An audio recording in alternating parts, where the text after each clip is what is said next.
Today we are with Professor Ely Karmon, who is a senior research scholar at the International Institute for Counter-Terrorism in Herzliya, Israel, and also senior research fellow at the Institute for Policy and Strategy at the Interdisciplinary Center, also in Herzliya, Israel. Thank you for joining us, Professor Karmon. Thank you for having me on your show. Important show. Let's start from the recent events in Lebanon, in Beirut, that brings us a lot of information about Hezbollah as a criminal organization able to set up a criminal international pattern, not only in the Middle East, but also in Europe and in Latin America. So let's start from there. Well, to report that Iran's Quds Force shipped ammonium nitrate to Hezbollah in Beirut in 2013-2014. 3 shipments were sent via airport, seaport, and overland, totaling 670 tons of ammonium nitrate.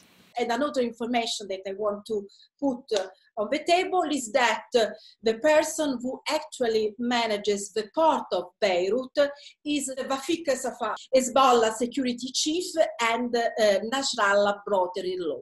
So what can we say about the Lebanon situation caused by Hezbollah? Hezbollah began actually as a kind of amalgam coalition of jihadist and Islamist Shiites in the beginning of the 80s under Iranian direction, financing, and practically the leaders of the first groups that made Hezbollah, which appeared officially only in 1985. But already in 1985, they were responsible for a very major terrorist attacks, first of all, against the American and French troops, which at that time were sent by the international community to try to find a solution between Israel, the war between Israel and Lebanon. And at that time, they killed the biggest number of Marines, 970 Marines, and 70 French paratroopers. Since then, they began actually a tool for Iran and also for Syria, which at that time and until 2005 controlled most of Lebanon. And they try to represent the Shia community, which was the poorest community, but little by little they became actually not only a proxy, I would say, they became part and parcel of the Tehran regime, because the leadership of Hezbollah is not directly influenced or authority of the parliament or the president of Lebanon. Their highest authority is Ayatollah Khamenei, the spiritual leader of Iran, and this appears in all their documents and the main speeches of the leaders of Nasrallah, of his deputy Qasem. So this is an organization which little by little formed a military force.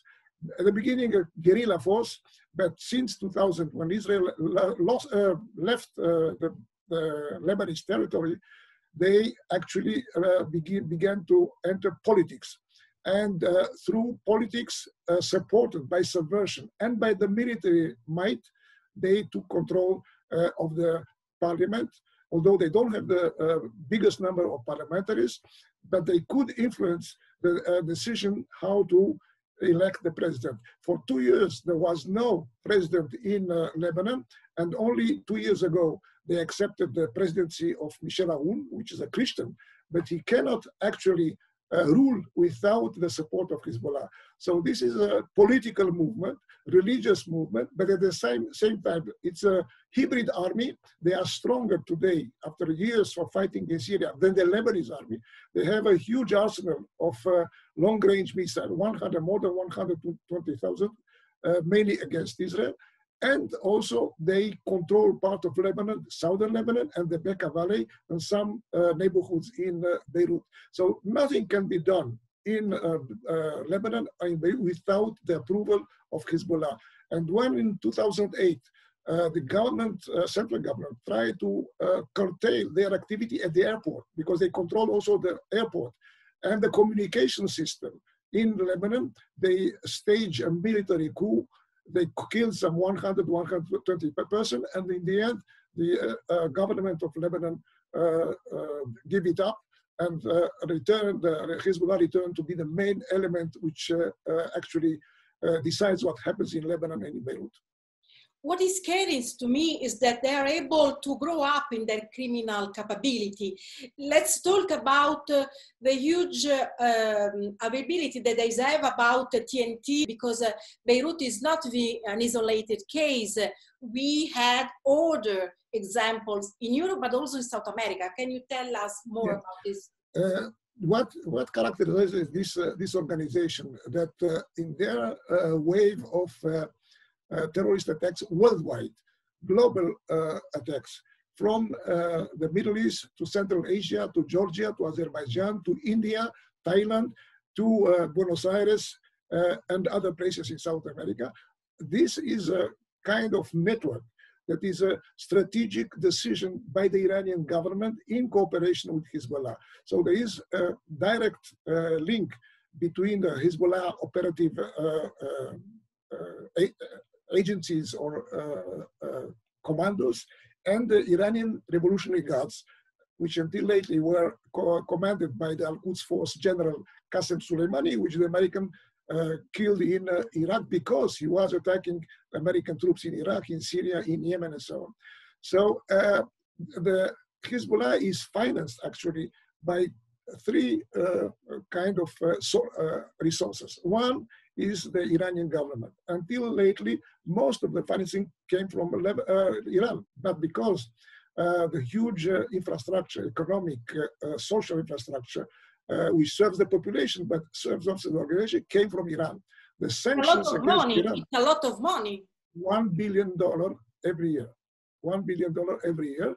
But the fact that Iranians are under stress now for several years, 4 or 5 years, since 2018, when the United States decided to cancel their participation in the nuclear agreement, they don't have sufficient money.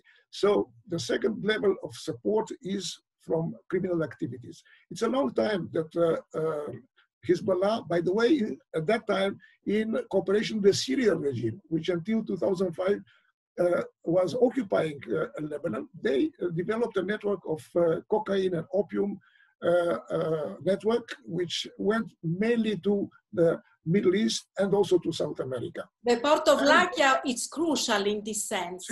See, at the beginning, it was based on what they grew in the fields in Lebanon.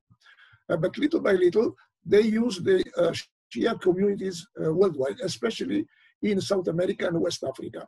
And this is a kind, if you want, like, you know, in the Italian communities abroad, they developed in this community some cells, some family links, which permitted them to have contacts with the local mafias. For instance, in the three-border area in Argentina, Brazil, Paraguay, they were connected with the Hong Kong mafia.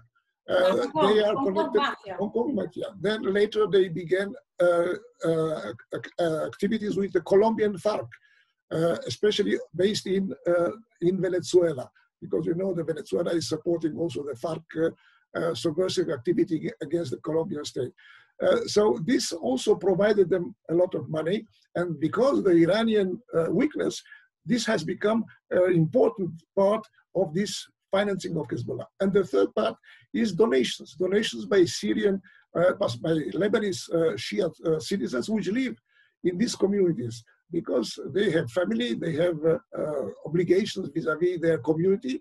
And we know, for instance, the network which was active in the three-border area in 2000, 2002, every year they gave $50 million to the organization. And the organization decided some of it goes to charities for orphans, other goes to the hospitals, and other sums go to terrorist activity. Including, we know that the activity in this area permitted the attacks in Buenos Aires against the Israeli embassy in 1892 and against the Amia Jewish building in 1994. And we need to remind that there were two only attacks in South America. So it's very important, because the risk is that they can do it again. I mean, it's one of the the fear that law enforcement have here in South America. This is a strategic decision. This is a political decision. They have the necessary infrastructure. The fact is that the guy which was the head of the network in the three-border area, Ahmed Barakat, he was arrested in 2002. He flew to Brazil. He was extradited from Brazil in 2003 and stayed 6 years in prison, but then he was liberated. And only 2 years ago, again, he flew to Brazil because he was under investigation.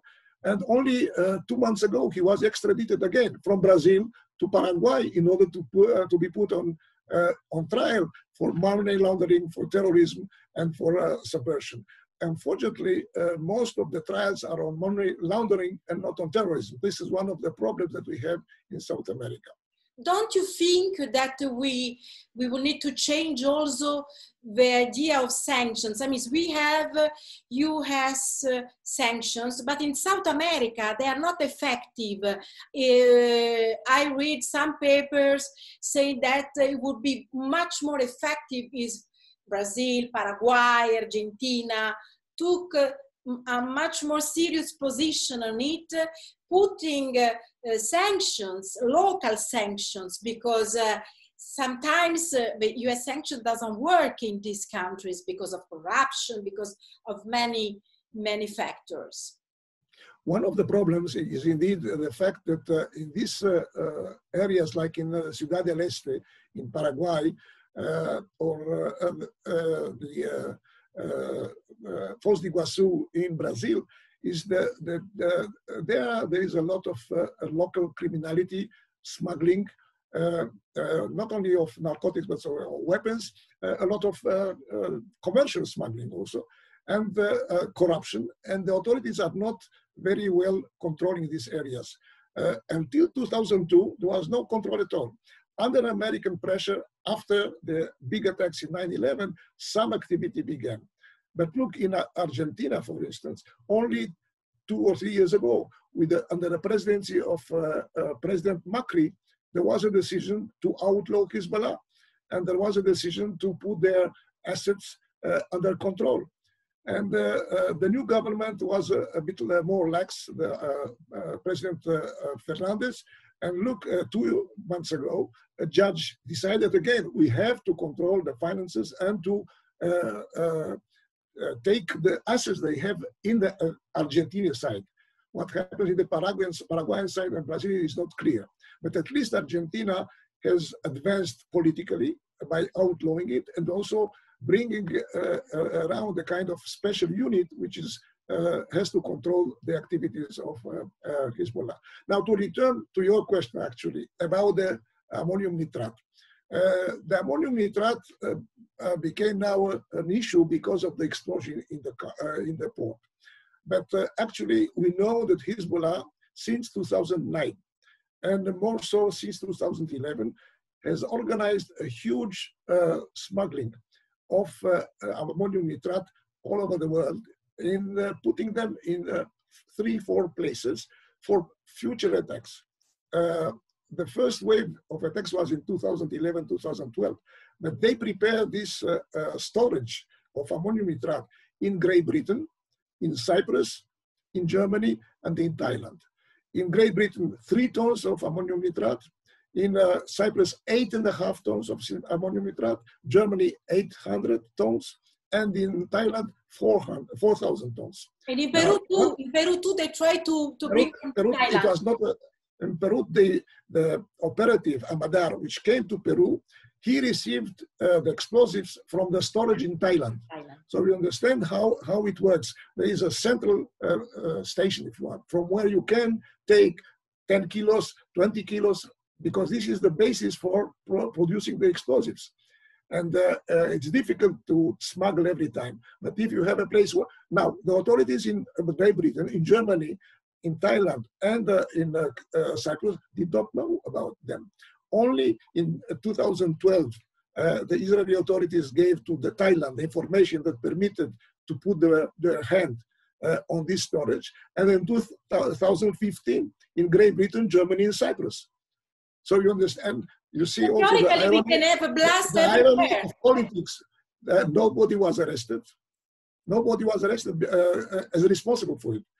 Not in the UK, not in Germany, not in Cyprus, and nothing was published because the governments are afraid a bit about the Iranian and Hezbollah subversion and attacks. So only last year, when these things were leaked to the media, the governments began to be more active. So you have United Kingdom decided to outlaw Hezbollah, and Germany decided to. Now, besides the ammonium nitrate, there were activities by Iran inside Germany, inside France, inside Austria.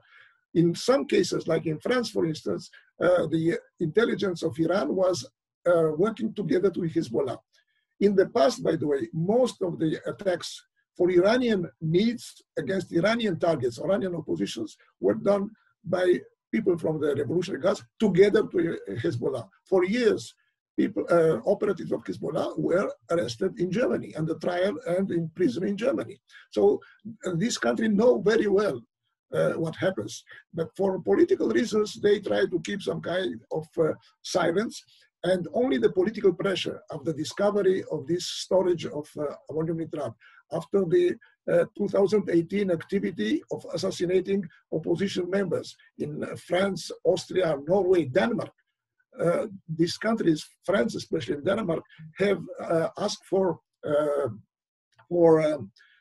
sanctions and outlawing the Hezbollah military, the military branch, which is a fiction because there is no military branch apart from the leadership, political leadership. By the way, Hezbollah always said, we are one organization and one community.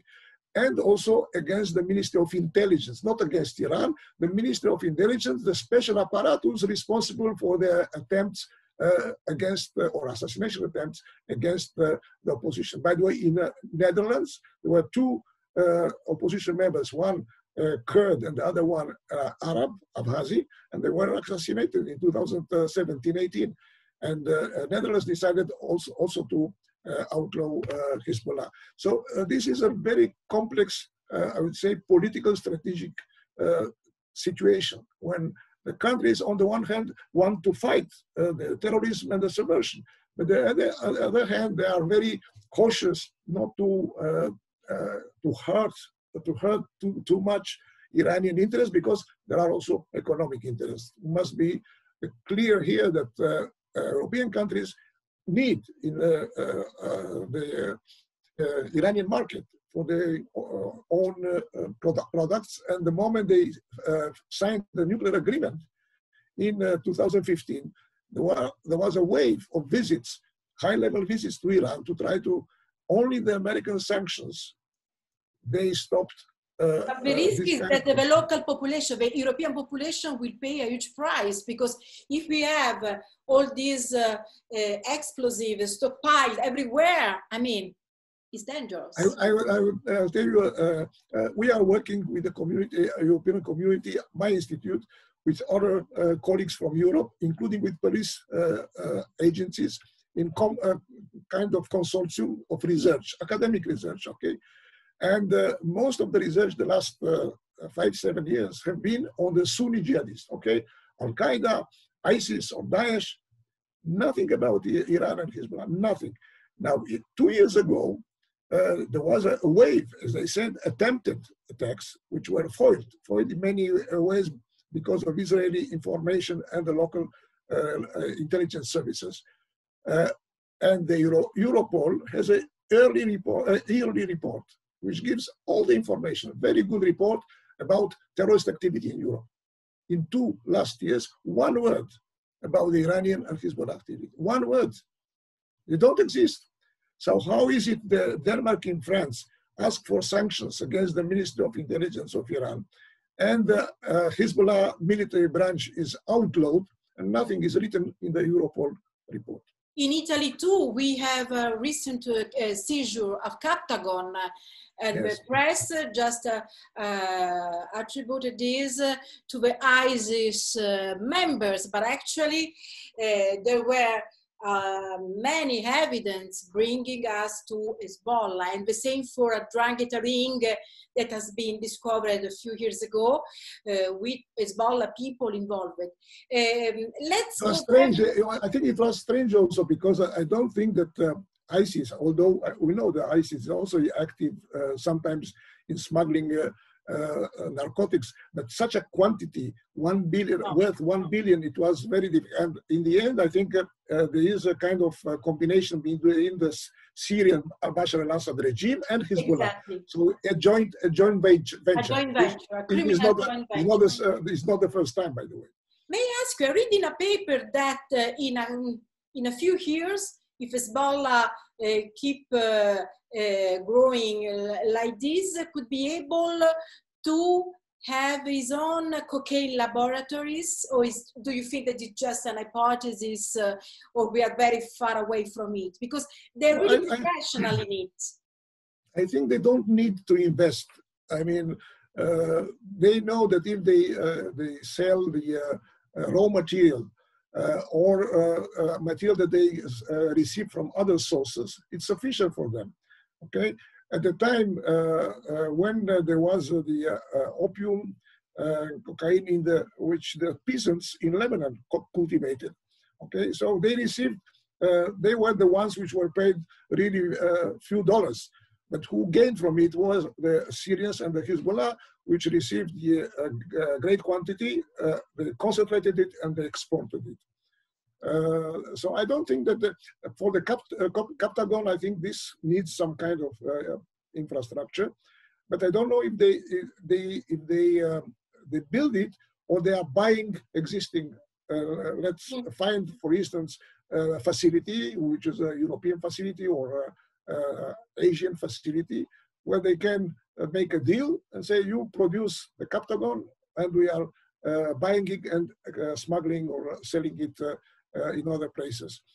For instance, we know that they also sold fake medicine, which can endanger the health of people. If you take, for instance, antibiotics or important medicines for some serious sicknesses, or even, for instance, the Viagra also was fake Viagra, okay? So this kind of fake medicine also bring a lot of money to the organization in the framework of all the smuggling and the special operations, I would say, criminal operations.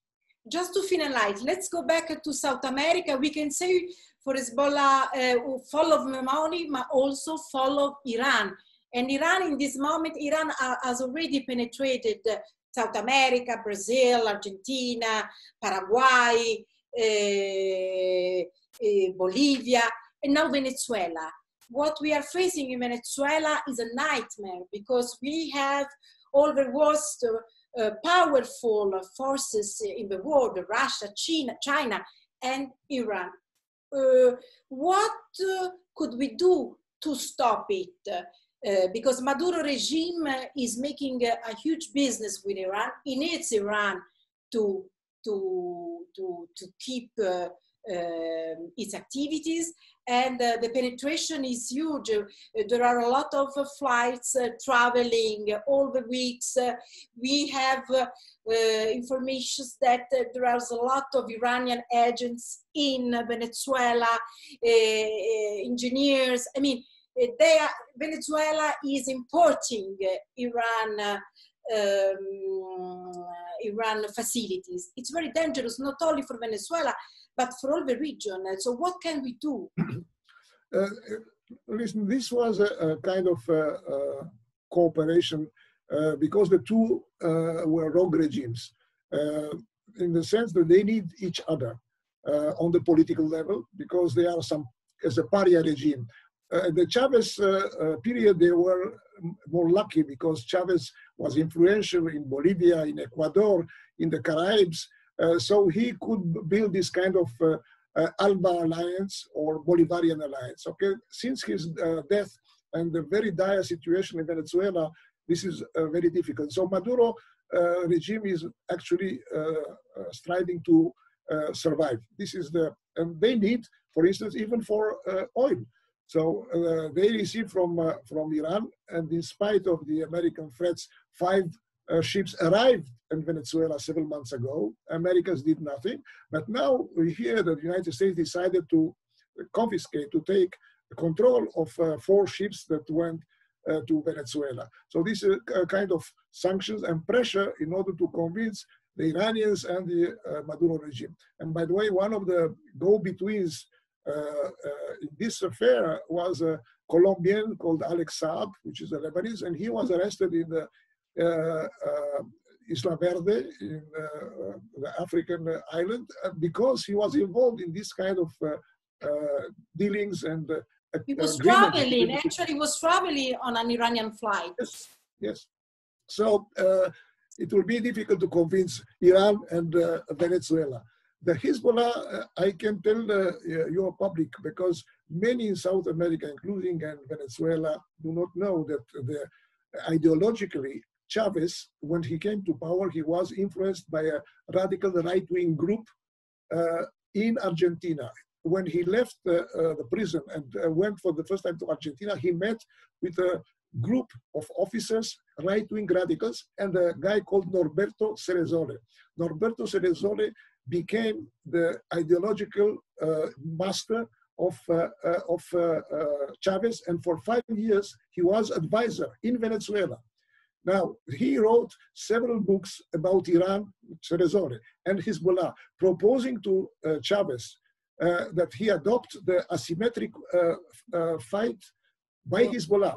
So we know that some of the training in the Venezuelan army as a hybrid army or the popular army was imitating the Hezbollah system, okay? So you see it on the strategic level here and ideological level. And this was used by people like Tarek al-Husseini, which has been responsible for immigration, and then Minister of Interior, and then Vice President, and now Minister of Petroleum, of Oil.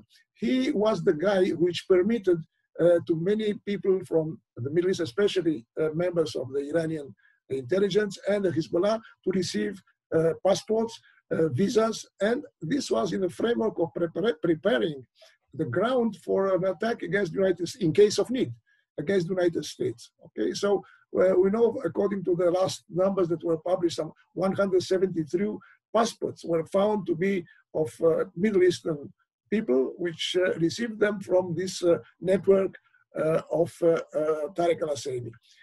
And he is, by the way, on the sanctions of the DOJ, of the Department of Justice in the United States, among others. Because he is of, not only because he is of Syrian origin, but his father was a high-level member of the Iraqi Ba'ath party. So you see, all the family has some kind of tradition of cooperating with radicals in the Middle East, and it continues to this day. So just to give our viewers a final message, what we need a more coherent approach from the politicians all over the world.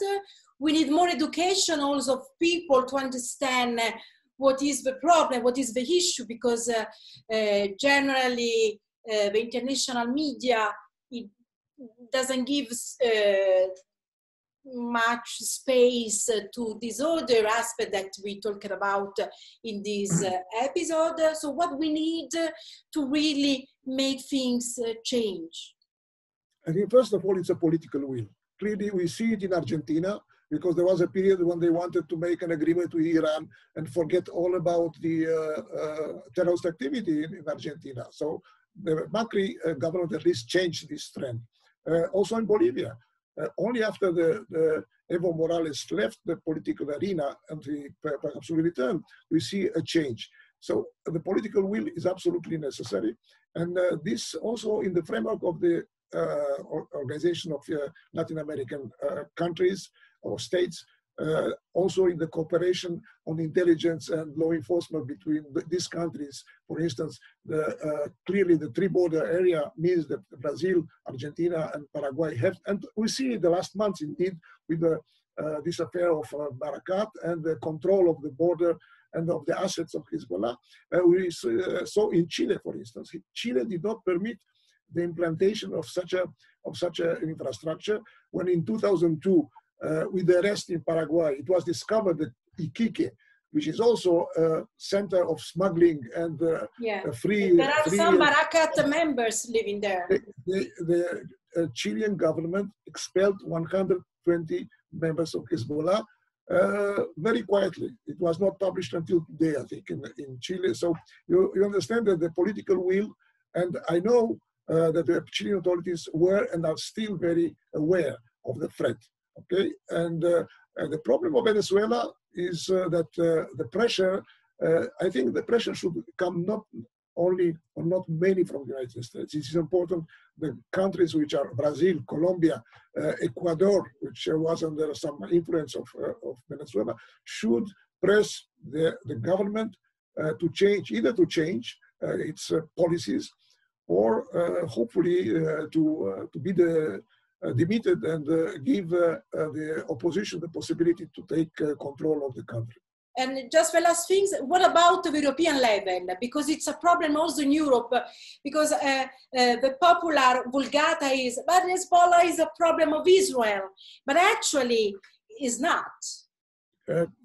Not from now. We know that already in 83, 84, in France, they suffered 13 attacks by Hezbollah and Iran in the 80s and paid a huge political, by the way, and financial price. So in Europe, in 1997, after a series of attacks, in Germany, there was a trial at the Supreme Court, and they accused the highest level of the Iranian regime for these assassinations of opposition members. For 10, 12 years, Iran and Hezbollah were not active in Europe. The last years, they see there is some kind of weakness in the European arena. So, as I explained, Europol does not mention the threat, so they return. And they put the storage in 2011 and try to use it in Cyprus in 2012 and in 2015. So this is, again, the political will permit the publication. By the way, in Germany, the only country which published every year the number of supporters of Hezbollah. But nothing was done on the ground until the last year. And the moment the public opinion and the media receive from the government this information and see that there is a will, they understand that they can discuss it, and the population will become more aware that this is not a threat to Israel, it is indeed a global threat. Yeah, we need more awareness. Thank you, Professor Karmon. Thank you so much for joining us and for your contribution. Thank you for having me, and hope to be in contact again.